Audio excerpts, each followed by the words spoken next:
السلام علیکم ورحمۃ اللہ وبرکاتہ۔ السلام علیکم۔ ان الحمد للہ نحمده ونصلي على رسوله الكريم، اما بعد واشهد ان لا اله الا الله وحده لا شريك له واشهد ان محمدا عبده ورسوله۔ اعوذ بالله من الشیطان الرجیم، بسم الله الرحمن الرحیم۔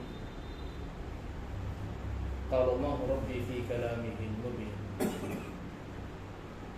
فقلت استغفروا ربكم إنه كان غفارا يرسل السماء عليكم مدرارا ويمددكم بأموال وبنين ويجعل لكم جنات ويجعل لكم أنهارا۔ میرے معزز دینی اور ملی اسلامی بھائی،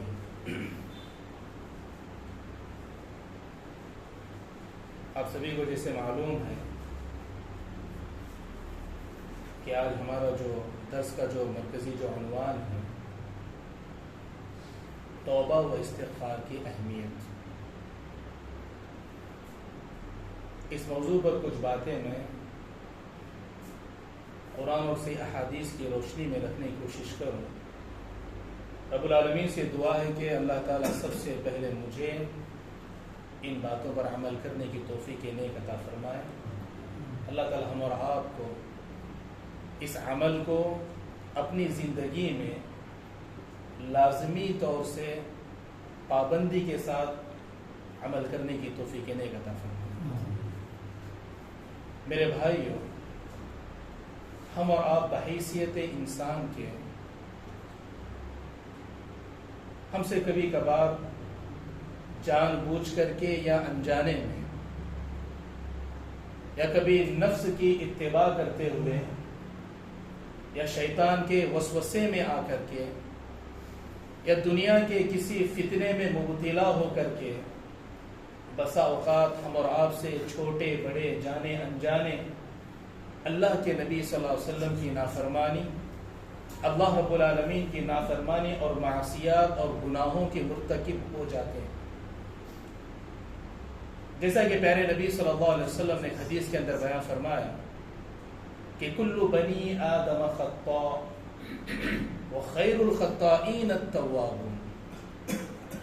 پیارے نبی صلی اللہ علیہ وسلم کہتے ہیں کہ آدم کی اولاد کل بنی آدم خطاء، آدم علیہ السلام کی ساری اولاد جو ہے وہ خطا کار ہے، ان سے گناہ، معصیات، خطائیں، غلطیاں، اللہ اور اس کے نبی صلی اللہ علیہ وسلم کی نافرمانی کام ہو جاتے ہیں۔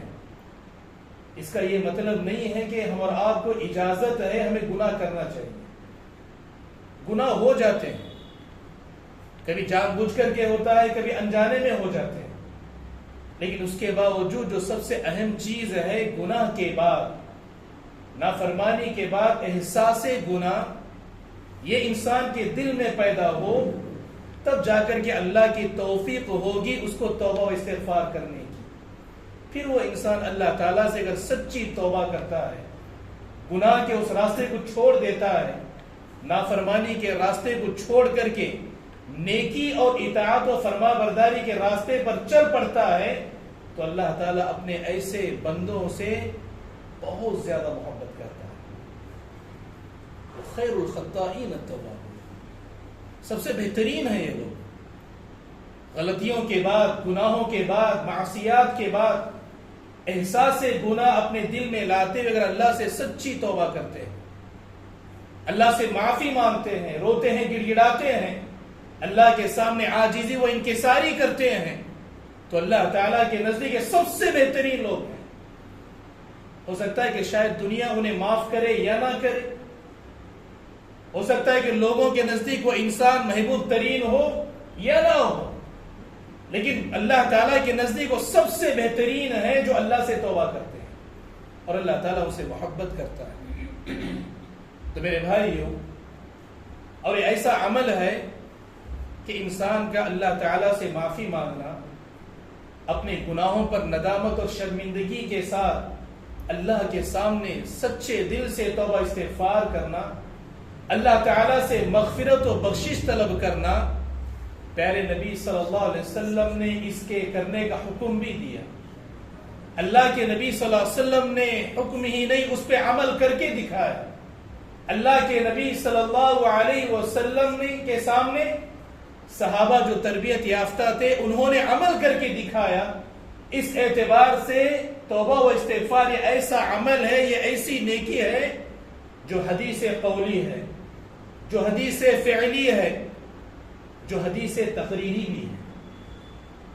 حدیث کی جو قسمیں آتی ہیں کہ اللہ کے نبی صلی اللہ علیہ وسلم کوئی ایسا عمل جس کے کرنے کا حکم دیا, اللہ کے نبی صلی اللہ علیہ وسلم نے اس پہ عمل کر کے دکھایا, اور پیارے نبی صلی اللہ علیہ وسلم کے سامنے وہ عمل کیا گیا.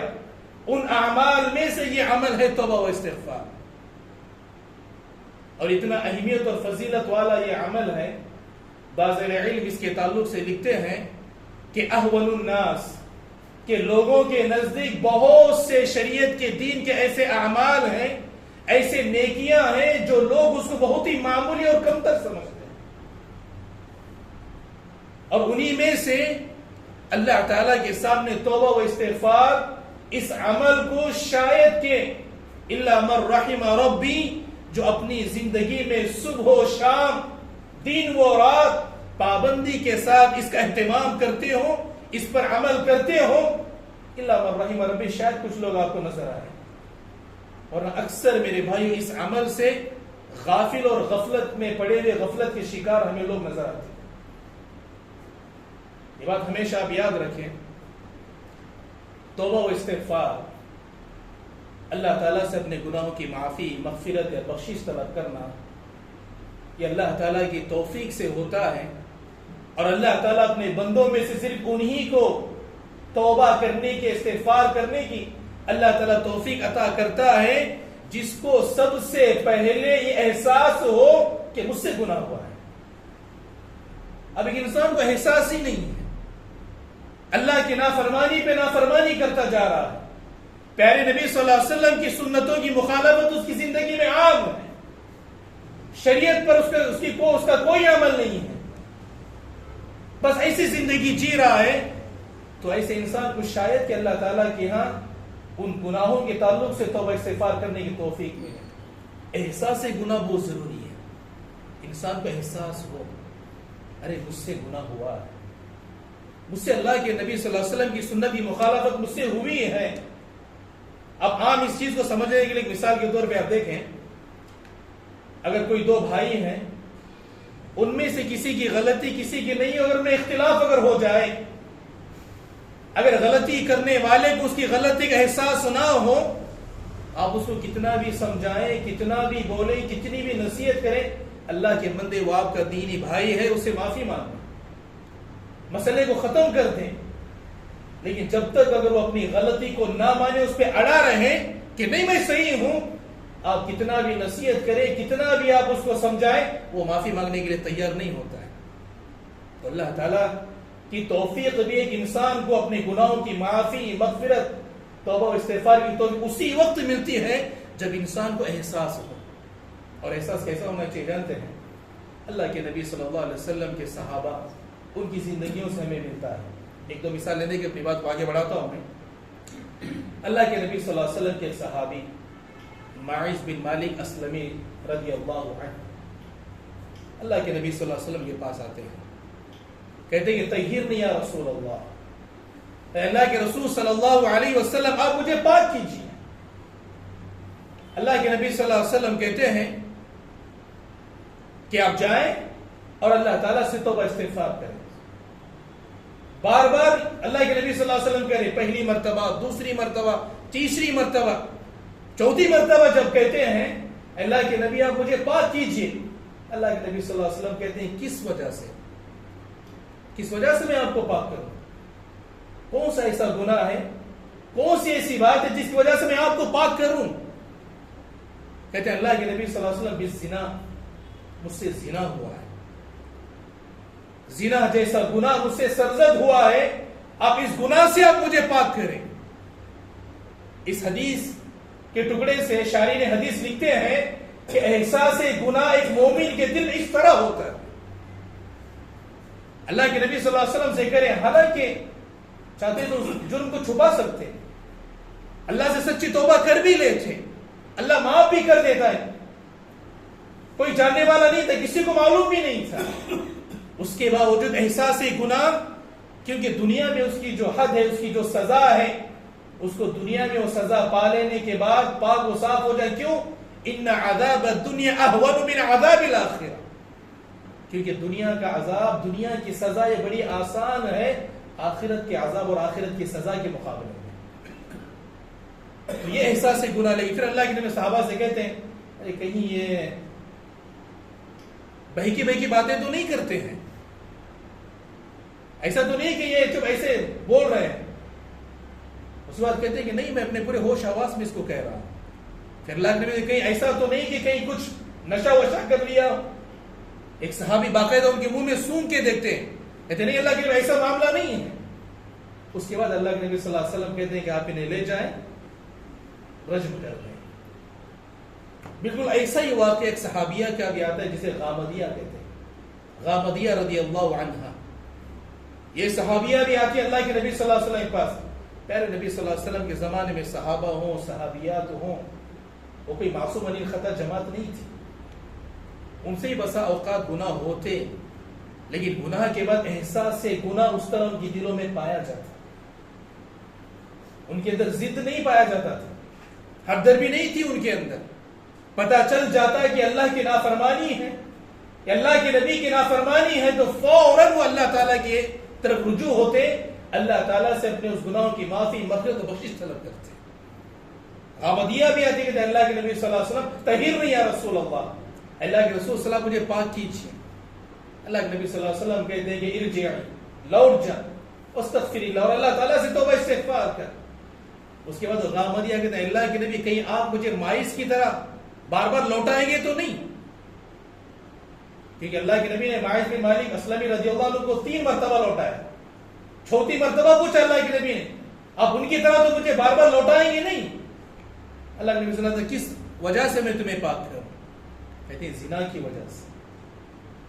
پھر بعد میں پتا چلتا ہے کہ وہ حاملہ ہیں، حمل سے ہیں.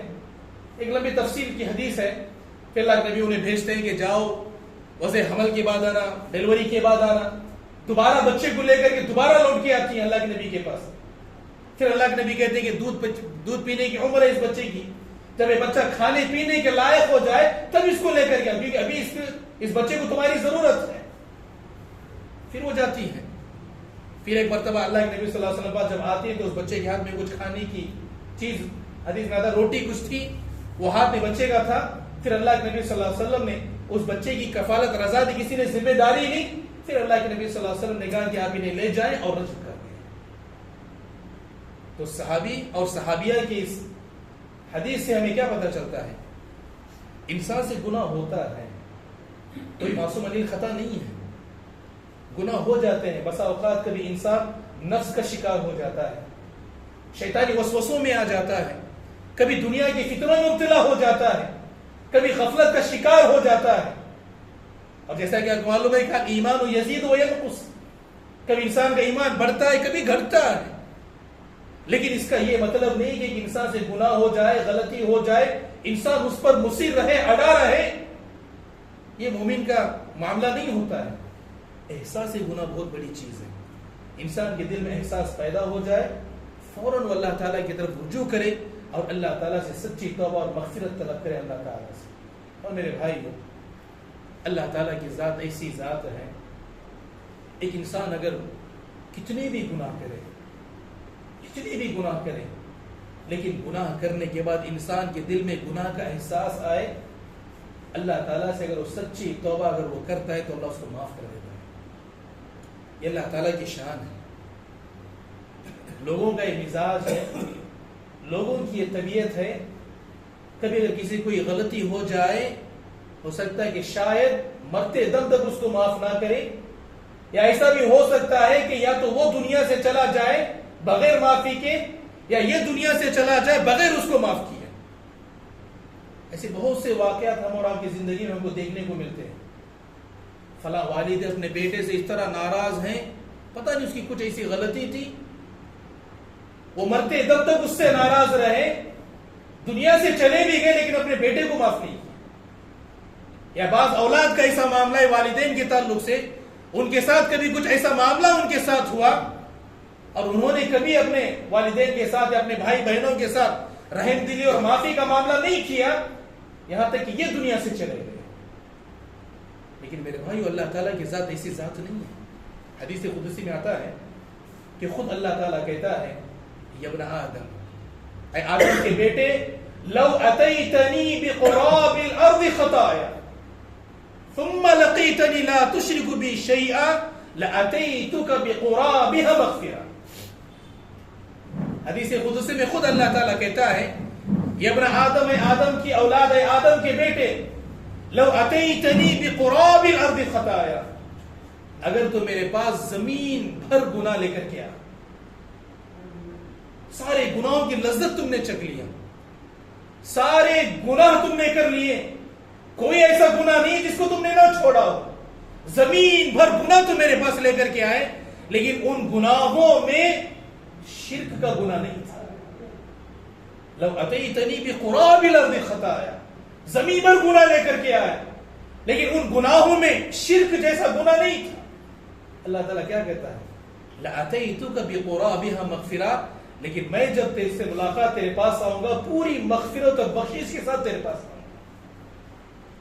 یہ توبہ استغفار کے فوائد میں سے ایک بہت ہی اہم اور جامع فائدہ ہے میرے بھائیوں. ایک انسان اگر اللہ تعالیٰ سے ایک گناہ کا احساس دل میں لانے کے بعد، دل میں پیدا کرنے کے بعد، اگر وہ اللہ تعالیٰ سے سچی اگر وہ توبہ کرتا ہے، اللہ تعالیٰ اس کے سارے گناہوں کو معاف کر دیتا ہے، بشرطے کہ وہ اس کے گناہوں میں شرک جیسا گناہ نہ ہو.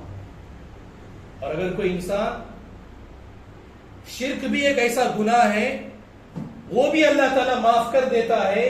ایک انسان اپنی موت کے آنے سے پہلے اگر اللہ تعالیٰ سے سچی اس گناہ سے توبہ کر لے اور اللہ سے معافی مانگ لے، اللہ شرک جیسے گناہ کو بھی معاف کر دیتا ہے.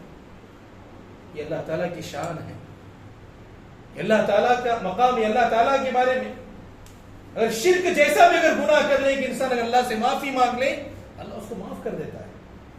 یہ اللہ تعالیٰ کی ذات ہے. حالانکہ دیکھیں صحیح مسلم کے اندر ایک حدیث آتی ہے کہ ایک عورت تھی جو زانیہ تھی، زانیہ عورت تھی. وہ ایک راستے سے جا رہی تھی، وہ پیاسی تھی، بہت شدت کی اس کو پیاس لگی.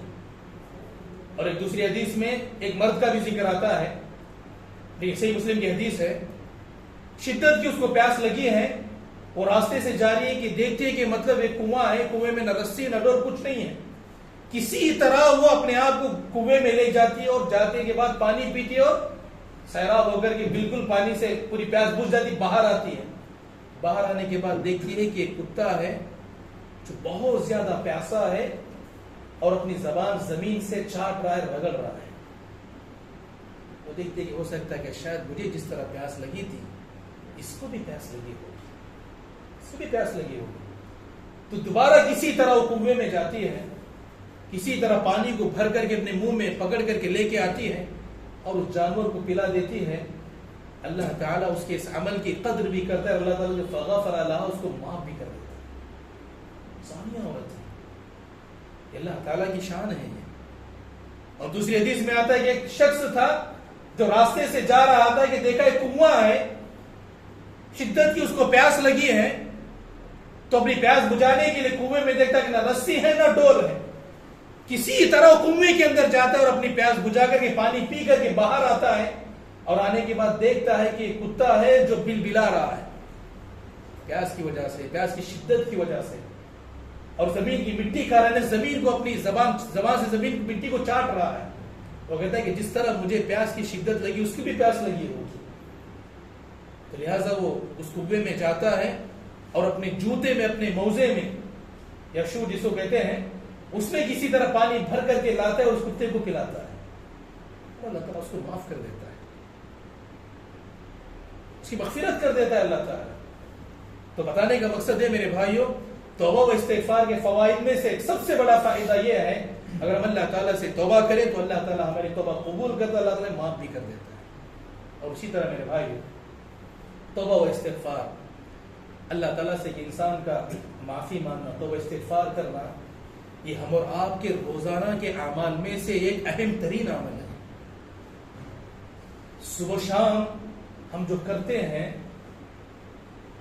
صبح و شام کے ہمارے ٹائم ٹیبل میں ایک لازمی یہ حصہ ہے جو اللہ تعالیٰ سے ہم اور آپ کو توبہ و استغفار کرنی ہے۔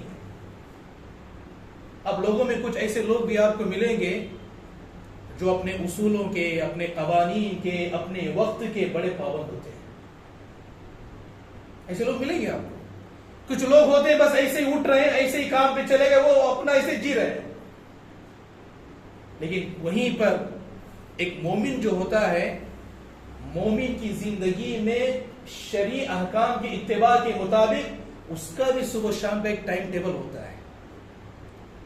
اور دنیا کا کوئی اگر روزانہ کا ٹائم ٹیبل کوئی بنائے، ساری دنیا اس کو اگر عمل کرنے لگ جائے، لیکن اس ٹائم ٹیبل کے اندر یہ توبہ استغفار، یہ عمل اگر شامل نہ ہو، اس ٹائم ٹیبل کی کوئی حیثیت نہیں ہے، کوئی حیثیت نہیں اس کی۔ اب بعض لوگ آپ کو ایسے ملیں گے کہ صبح میں اتنے ٹائم پہ ان کو اٹھنا ہے، اتنے ٹائم انہیں ایکسرسائز کرنا ہے، اس ٹائم سے اس ٹائم تک، وقت کے بڑے پابند ہوتے ہیں، کچھ اصول ہیں ان کے، کچھ قوانین ہوتے ہیں۔ آپ خاص کر کے ڈاکٹر وغیرہ ان کی زندگی آپ دیکھ سکتے ہیں، اتنے بجے انہیں چائے چاہیے، اتنے بجے وہ ناشتہ کریں گے، اتنے بجے کام پہ نکلیں گے، پورا ایک دم ان کا شیڈول بنا ہوا، ایک دم بالکل ٹائم ٹیبل ہے۔ لیکن میرے بھائیو، اگر اس ٹائم ٹیبل میں اگر پیارے نبی صلی اللہ علیہ وسلم نے جو ہم اور آپ کو تعلیم دی ہے، صبح میں اور شام میں جو توبہ استغفار کے اذکار جو جس کا اہتمام کرنا ہے، اگر وہ اس ٹائم ٹیبل میں نہ ہو، ہم کتنے بھی وقت کے پابند ہو، ہمارے کتنے بھی اصول و ضوابط ہو، کتنے بھی ہمارے قوانین ہو، کیا فائدہ اس کا؟ حالانکہ اللہ رب العالمین نے قرآن مجید کے اندر کہا وَتُوبُوا إِلَى اللَّهِ جَمِيعًا أَيُّهَا الْمُؤْمِنُونَ لَعَلَّكُمْ تُفْلِحُونَ۔ اگر آپ اس توبہ استغفار کے اس عمل کو نکال کر کے اب کتنے بھی وقت کے پابند ہو جائیں، کتنا بھی آپ ایک دم ٹائم ٹیبل کیسا بھی کیوں نہ ہو، اگر یہ چیز اگر نہ ہو، کامیابی نہیں ہے۔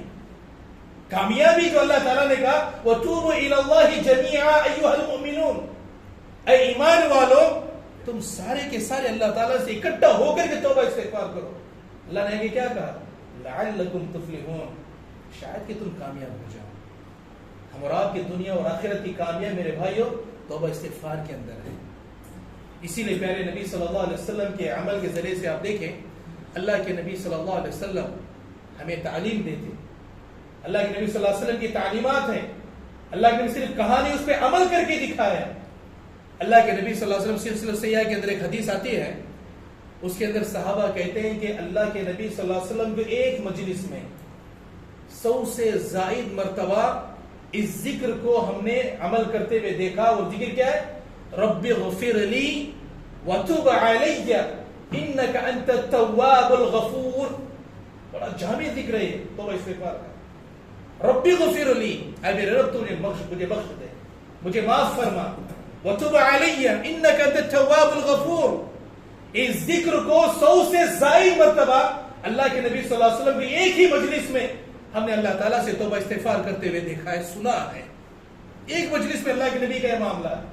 اور خود اللہ کے نبی صلی اللہ علیہ وسلم بارے میں آتا ہے، صبح شام کے جو اذکار ہیں، مارننگ ایوننگ کے جو اذکار ہیں، وہ کس کے لیے ہیں؟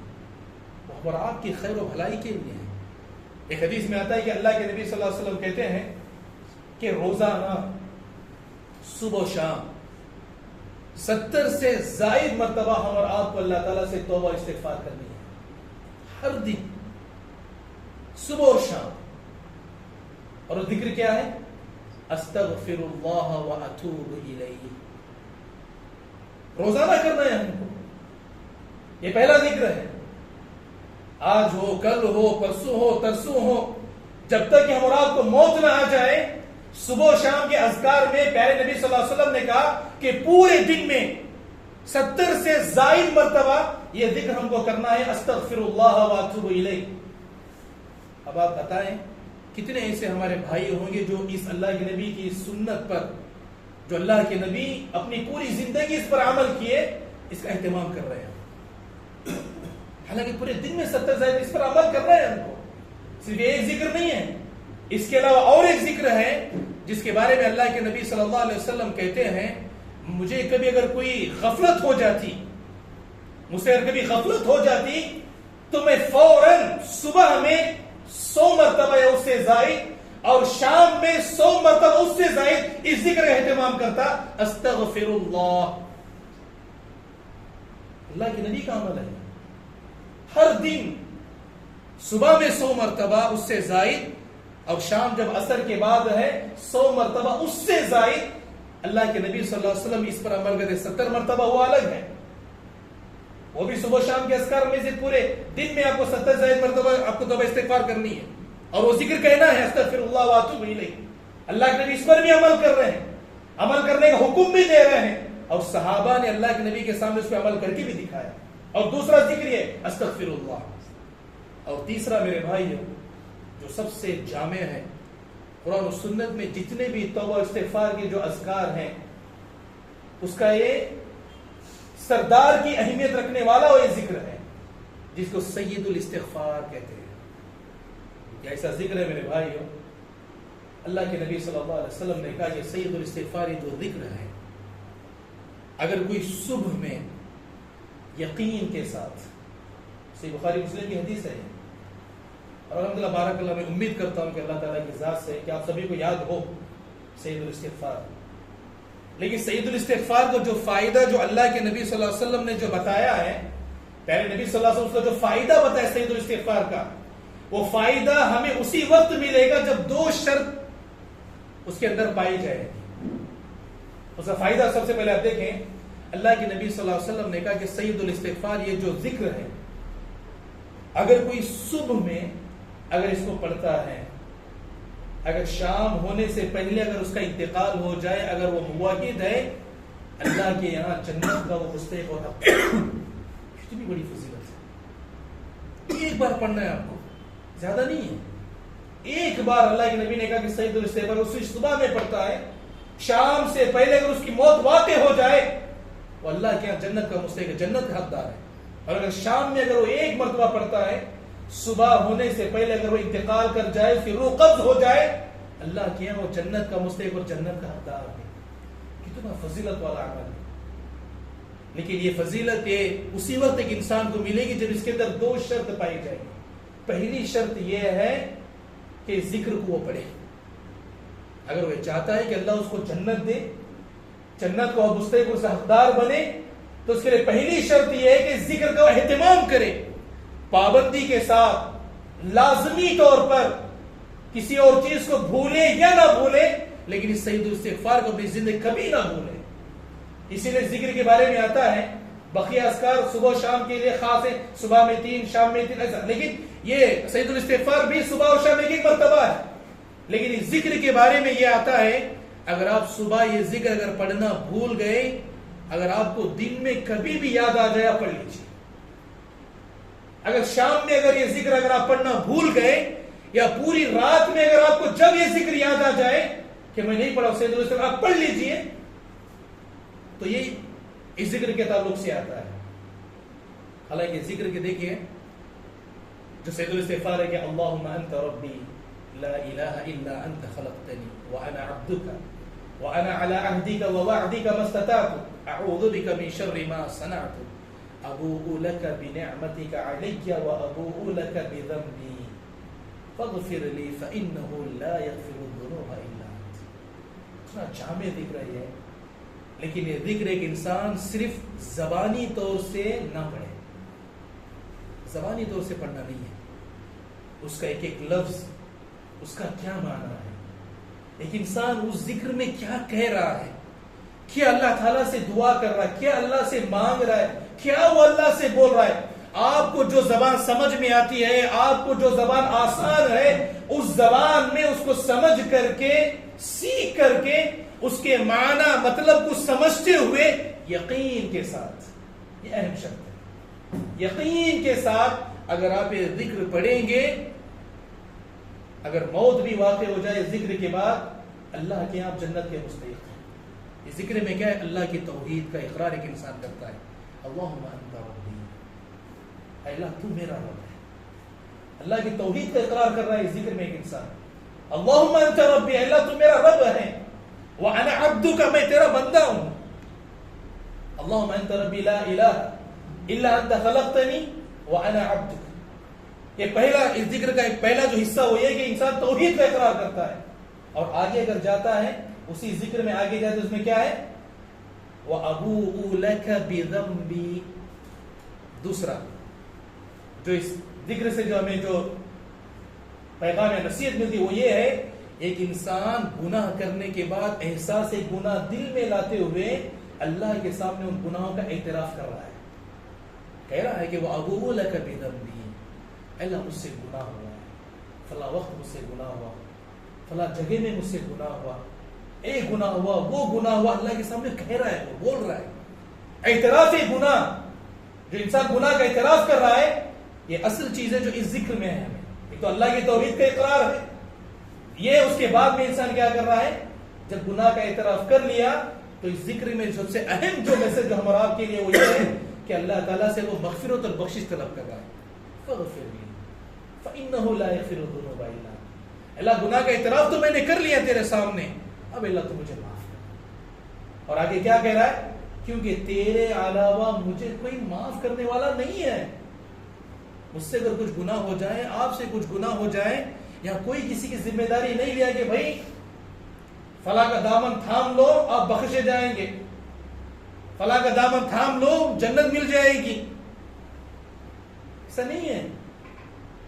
اگر ہم واقعی گناہ کا اعتراف کرنے کے بعد اللہ سے اگر معافی مانگ رہے ہیں تو اللہ ہی ہمارے گناہوں کو معاف کرنے والا ہے. تو یہ سعید الاستغفار میرے بھائیو، مجھے بھی آپ کو بھی پابندی کے ساتھ اس کا اہتمام کرنا چاہیے، کیونکہ بہت بڑی فضیلت والا ذکر ہے، بڑی اہمیت والا ذکر ہے. اور اسی طرح اگر آپ دیکھیں کہ آخری بات ہے کہ میری بات ختم کر دیتا ہوں میرے بھائیو، ایک انسان اگر گناہ کرتا ہے، گناہ کرنے کے بعد یہ اللہ تعالیٰ کا احسان ہے اور آپ کے لیے اللہ تعالیٰ ہمارے گناہوں پر پردہ ڈالتا ہے. ورنہ اگر اللہ تعالیٰ سب کے گناہ سارے لوگوں کے سامنے اگر کھول دے پھر انسانوں کا جینا مشکل ہے. یہ اللہ کا فضل، اللہ کا احسان ہی ہے. اس چیز کو ہم سمجھ نہیں پاتے ہیں، ہم سمجھ بھی نہیں رہے اس چیز کو. تنہائیوں میں، اکیلے میں، موبائل کی دنیا میں، خبروں کے اندر کہاں کام سے کیسے کیسے گناہ ہو جاتے ہیں. کبھی گھروں کے اندر بیویوں کے ساتھ، اولاد کے ساتھ، بچوں کے ساتھ، ماں باپ کے ساتھ، بھائی بہنوں کے ساتھ، رشتے داروں کے ساتھ. گھر میں اگر کوئی کچھ بات ہوتی ہے تو سارے لوگ کیا کریں؟ گھر کے دروازے کھڑکیاں بند ہیں. کیوں؟ بغل والے کو پتہ نہ چلے. کیا سوچیں گے میرے بارے میں؟ لیکن یہ سوچے کہ جو عرش پر جو اللہ تعالیٰ بیٹھا وہ تو باخبر ہے نا، وہ تو جانتا ہے. اگر بغل کے نہ جانے، آس پڑوسی نہ جانے، دوست و احباب کو پتہ نہ ہو، قریبی رشتے داروں کو اگر اس کے بارے میں خبر نہ ہو، بیوی کے ساتھ معاملات ہیں، سسرال والے باخبر نہ ہو، شوہر کے ساتھ معاملات ہیں اس کی نہیں، لیکن اللہ کی ذات تو باخبر ہے. اسی لیے امام ابن القیم رحمۃ اللہ علیہ کیا کہتے ہیں؟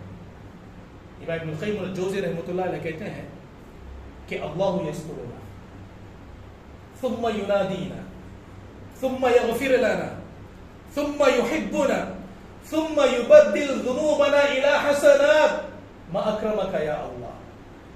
بہت پیاری بات کہتے ہیں امام ابن القیم الجوزی رحمۃ اللہ علیہ.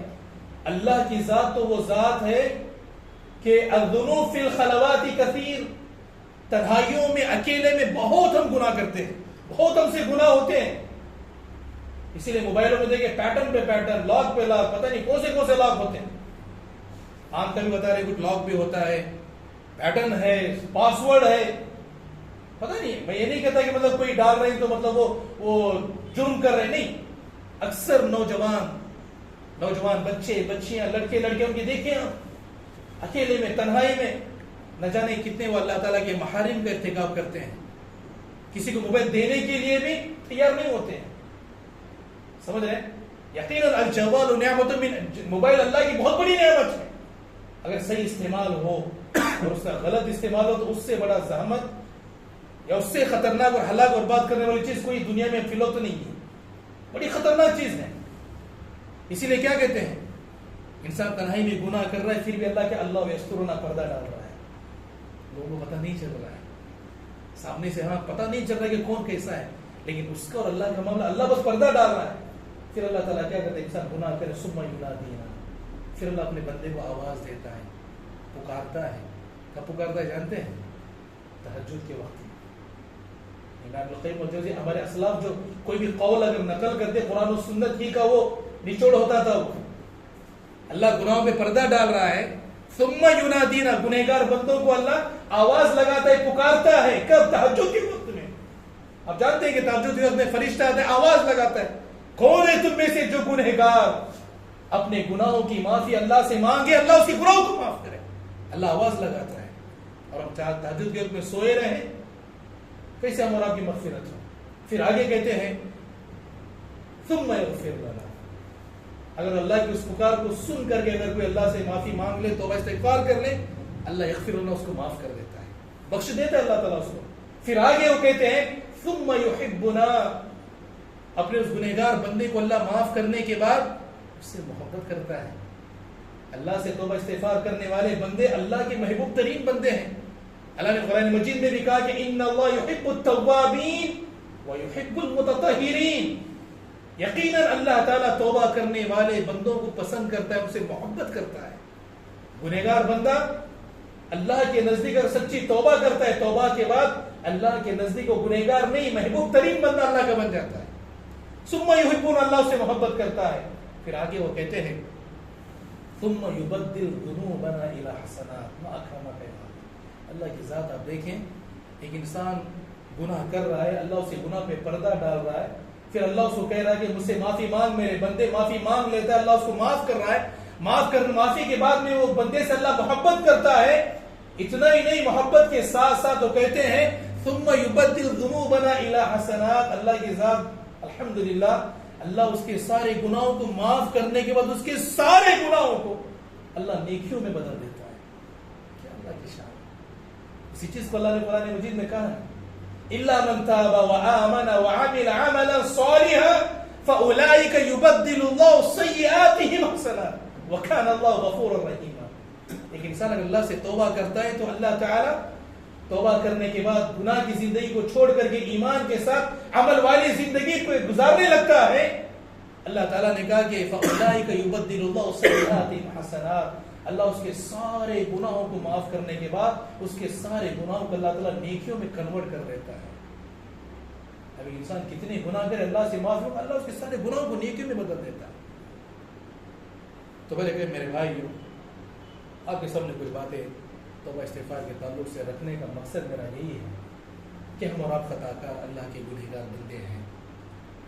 ہم سے گناہ غلطیاں ہوتی ہیں, لیکن اس کا یہ مطلب نہیں ہے انسان ہے بھائی گناہ ہوتا ہے کہ ہم گناہ ہی کے راستے پہ چلے. نہیں, انسان اپنے دل میں گناہ کا احساس لاتے ہوئے اللہ تعالیٰ سے سچی توبہ استغفار کرنے والا ہے. اور اللہ کے نبی صلی اللہ علیہ وسلم نے صبح و شام میں جو توبہ استغفار کے اذکار کا اہتمام کرنے کا جو حکم دیا ہے اس پر لازمی طور پر ہم عمل کریں. آخری بات یہ ہے کہ دیکھیے امام ابن القیم رحمۃ اللہ علیہ اپنے استاد شیخ الاسلام امام ابن تیمیہ رحمۃ اللہ علیہ سے سوال کرتے ہیں. استاد ہیں, شاگرد استاد سے سوال کہتے ہیں کہ میں جب دعا کروں تو میں دعا میں سب سے پہلے اللہ کی حمد و ثنا, تعریف, بڑائی, کبریائی کروں, پھر اس کے بعد میں توبہ استغفار کروں. کیا کروں میں؟ سوال کرتے اپنے استاد سے. تو شیخ الاسلام امام ابن تیمیہ رحمۃ اللہ علیہ شاگرد سے سوال کرتے, وہ ان سے سوال کرتے کہتے ہیں کہ آپ کے پاس ایک ایسا کپڑا ہے جو جس میں گرد غبار مٹی لگی ہوئی ہے.